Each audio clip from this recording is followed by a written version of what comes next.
মার্কিন president Donald ট্রাম্পের কর্তৃত্ববাদী আচরণ এবং ধনকুবের সমর্থিত এজেন্ডার বিরুদ্ধে শনিবার আমেরিকা জুড়ে বিক্ষোভের ডাক দিয়েছে দেশটির বামপন্থী সংগঠনগুলো। শনিবার ওয়াশিংটন ডিসি, ফ্লোরিডা এবং দেশের অন্যান্য স্থানে 5 লাখের বেশি মানুষ রাস্তায় নেমে বিক্ষোভ করবে বলে জানিয়েছেন আয়োজকরা। দ্য গার্ডিয়ান জানায়, বিক্ষোভের পরিকল্পনাকারী দলগুলোর মধ্যে একটি হচ্ছে ইনভিজিবল। এর প্রতিষ্ঠাতা এজরা লেভিন বলেন, গত কয়েক বছরের মধ্যে এটি সবচেয়ে বড় একদিনের বিক্ষোভ হতে যাচ্ছে।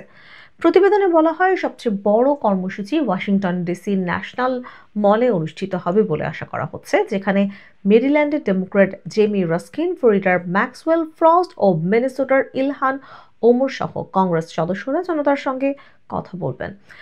বিক্ষোভকারীদের ওয়েবসাইটে বলা হয়, আধুনিক ইতিহাসের সবচেয়ে নির্লজ্জ ক্ষমতা দখল করতে দেশব্যাপী এই কর্মসূচি।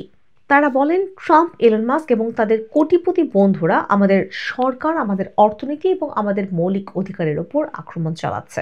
এতে আরও বলা হয়, তারা আমেরিকার কিছু অংশ কেড়ে নিতে চায়। সামাজিক নিরাপত্তা বিষয়ক অফিস বন্ধ করে দেওয়া, কর্মী ছাঁটাই, ভোক্তা সুরক্ষা আইন বাতিল করা, সবকিছুই তাদের কর কেলেঙ্কারির অর্থায়নের জন্য। তারা আমাদের করের ডলার, আমাদের পাবলিক সার্ভিস এবং আমাদের গণতন্ত্র অতি ধনীদের হাতে তুলে দিচ্ছে। আমরা যদি এখনই লড়াই না করি, তাহলে বাঁচানোর মতো কিছুই অবশিষ্ট থাকবে না। গত 1 এপ্রিল ট্রাম্পের শুল্ক ঘোষণার পর দেশটির শেয়ার বাজারের বড় দরপতনের পর বিক্ষোভ শুরু হয়। এই বিপর্যয় সত্ত্বেও প্রেসিডেন্ট ট্রাম্প শুক্রবার বলেন, আমার শুল্ক নীতি পরিবর্তন হবে না।